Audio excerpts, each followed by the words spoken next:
Some of you look at us with a lot of envy and say, this is one of these ladies who have been in parliament for one of the longest serving women. And you think it is something to enjoy. It's not. It is a journey of pain. It's a journey when your husband has demand on you, a journey when the children has demand on you, a journey when a fellow woman is fighting you, a journey when everybody is against you. But you have to stand up and prove you are stronger than the men who are fighting you.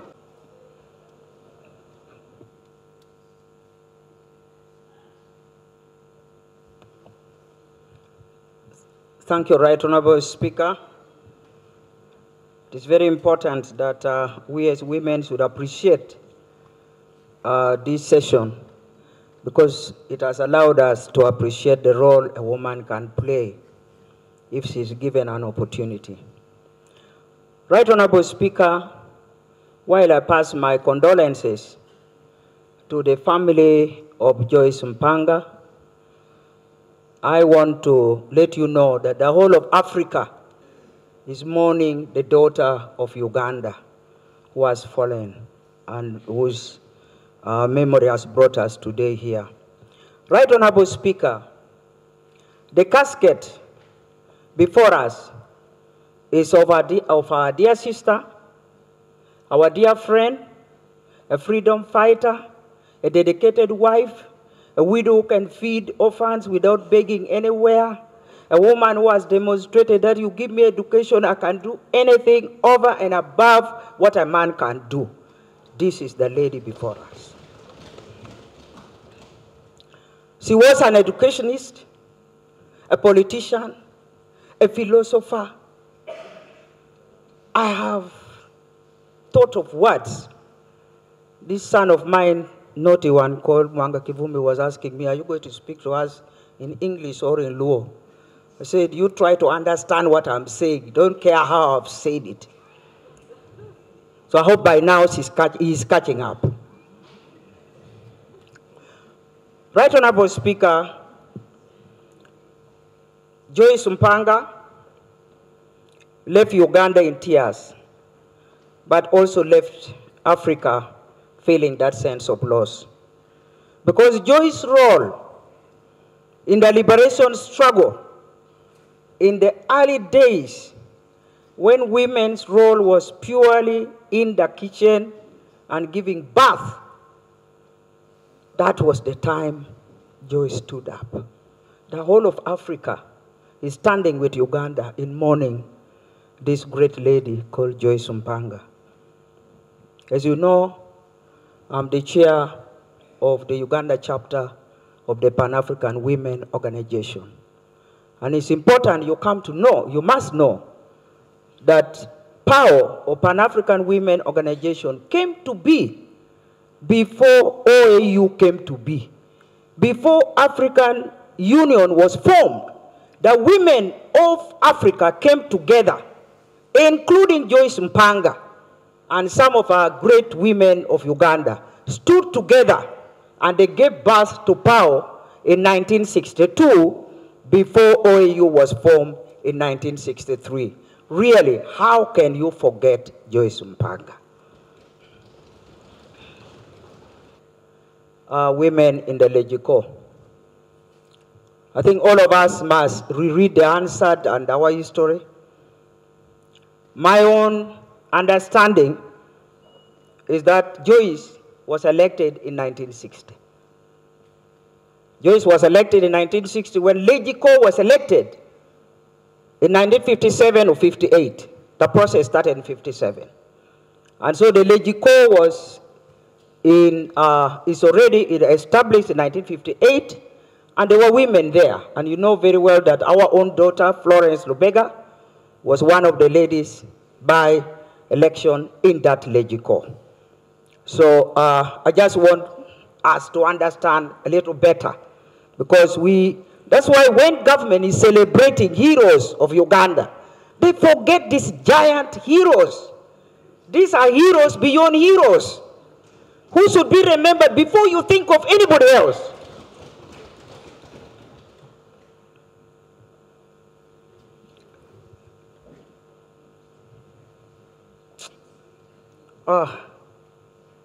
So you talk about heroes in Uganda. I'm urging the Prime Minister and the government, please remember those women. They were already bashed by the tradition and culture. They suffered. Today, all we are asking you to do is remember them. Remember the role they have played. That's all. They're not begging for anything. Now somebody is saying, oh, Joyce would have participated in the formation of policies. Joyce just died yesterday. How many times did you call on her to consult her for anything in the development of either women agenda or anything? She was an outstanding intellectual. Why didn't you call on her? We have here on the gallery, we have the Buteles. Yona Kanyumozi died, an outstanding economist. Nobody called on him to make a contribution. Let's wake up as Ugandans and use our own resources before we go out to look for Europeans. So Joyce, forgive them, for they don't know what they are doing.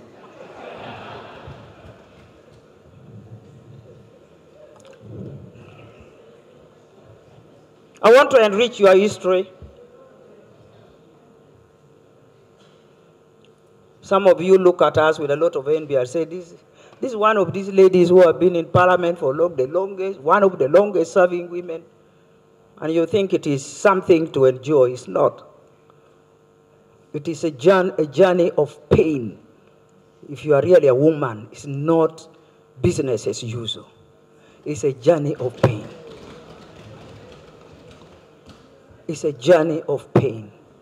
It's a journey when your husband has demand on you, a journey when the children has demand on you, a journey when a fellow woman is fighting you, a journey when everybody is against you. But you have to stand up and prove you are stronger than the men who are fighting you.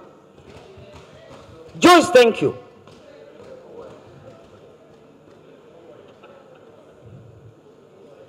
Yeah, even the co-wives are fighting you. And the stepchildren are fighting you. Even those who DNA may not match with the husband.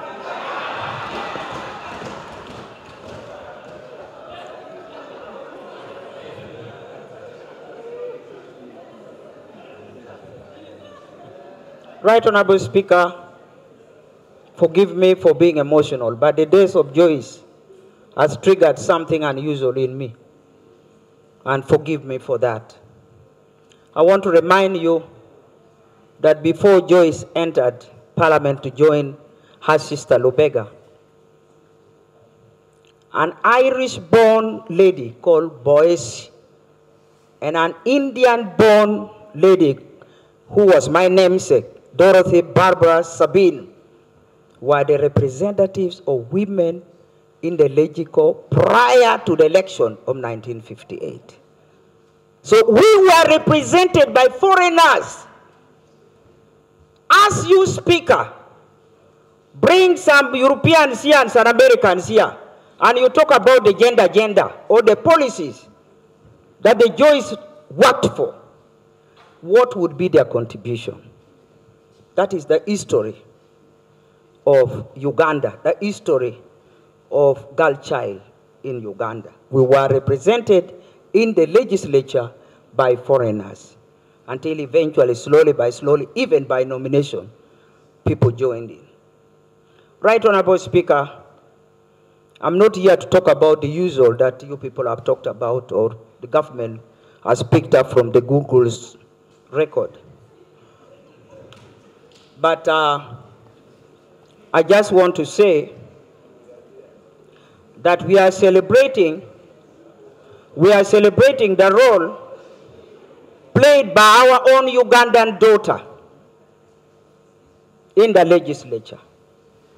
Joyce did a lot, although she was not so much of a loud talker, but Joyce did a lot and used that quiet character of hers, confident, to push a lot. And Speaker, if you would allow me, it is amazing that the struggle for liberation of Africa, a young girl like Joyce at her age got involved.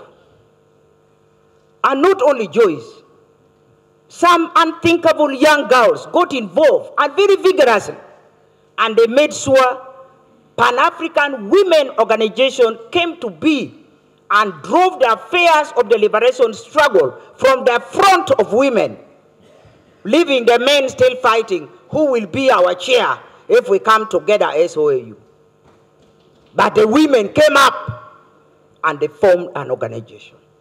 Allow me to read just a few names, which some of you may want to reflect one of these days.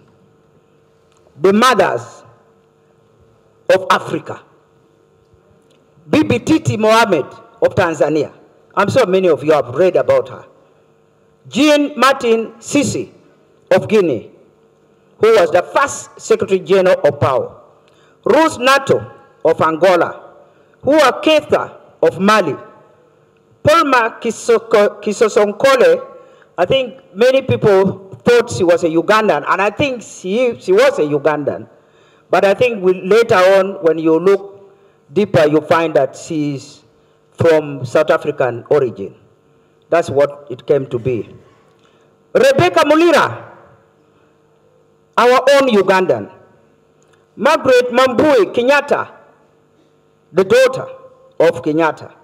Joyce Mpanga, our own, please, even if we are born in, clap for her. She was number 8 in the list of the founder mothers of PAO. Fatia Betaha from Algeria. Litimani Muthoni, the writer, the journalist from Kenya. You have all read her book, My Blood is Not on Sale.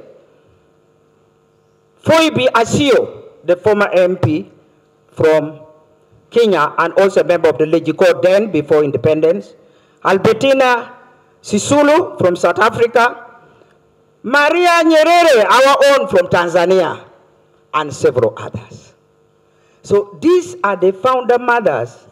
And I beg you, if you have any differences with Joyce Mpanga, the children have repented. Some of us women who are still alive will repent. But please always remember Joyce Mpanga and her team, who did not only fight for liberation of Africa, not only to liberate holistically, but also to liberate women. Please always remember the role that Mama here has played. Always remember. That is what I'm begging of you. Joyce, along with other women, of course, converged in Addis Ababa in 2018, together with one of the daughters. I don't know whether she's around. That daughter accompanied the mother in 2018 to revive the activities of Pan-African Women Organization in Africa so that we can become vibrant again and stop the guns which are raging all over Africa. That was the role that Joyce Mpanga did in Addis Ababa recently, in 2018, to make sure that we shut a new program of how we can silence guns in Africa and start the journey for development and unity in Africa. That is the role she has played. And I want us to say, family members, they will say she could have waited maybe another 1 month or 2 months. But the question is, she would have had to enter anyway. So now that we have agreed with God that she has entered the casket and she's going, what message would she leave with us? I think that is our challenge now. How do we remember Joyce as an educationist, a pioneer woman mobilizer, a distinguished teacher? How do we remember her? I would want you to remember that Joyce Mpanga, the husband dying and leaving her young, and she was able to rear those children whose names were read. Really? I'm sure you had. And you ask yourself, Speaker, you are young. God forbid, if your wife were to leave, let's just pray it will not happen. I'm giving it time. Young as you are. Or my son David here. The wife decided to go. And we wait for 20 years or 30 years and say, now give us your accountability. you'll hear, he married this one, then left 2 children, then I...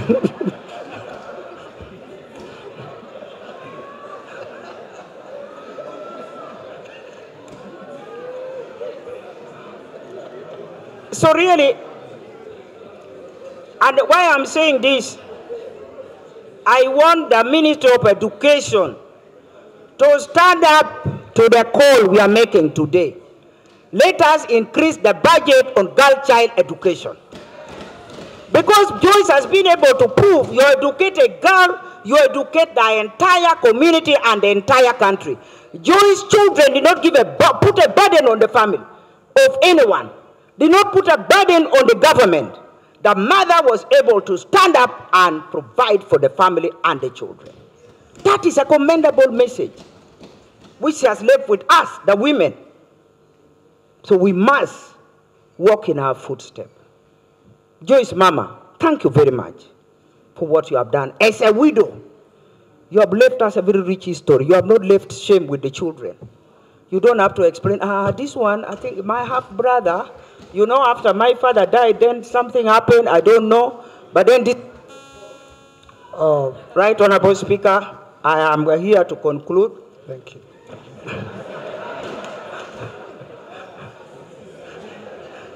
I stepped on the live wire, I didn't know.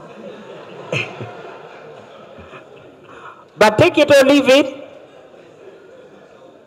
Fellow mourners, the title of the book of our dear sister here is it sad news? Is not a boy, whatever it is. But I want us today to change that story. And I wish the family could agree. The second edition must start from today. That it is a blessing Joyce was a girl.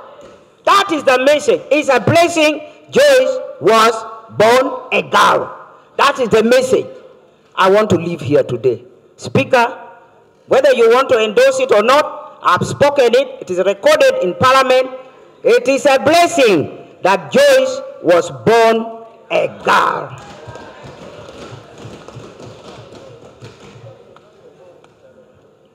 My dear family, I stand with you in this morning. We celebrate the life of our sister. We are not mourning.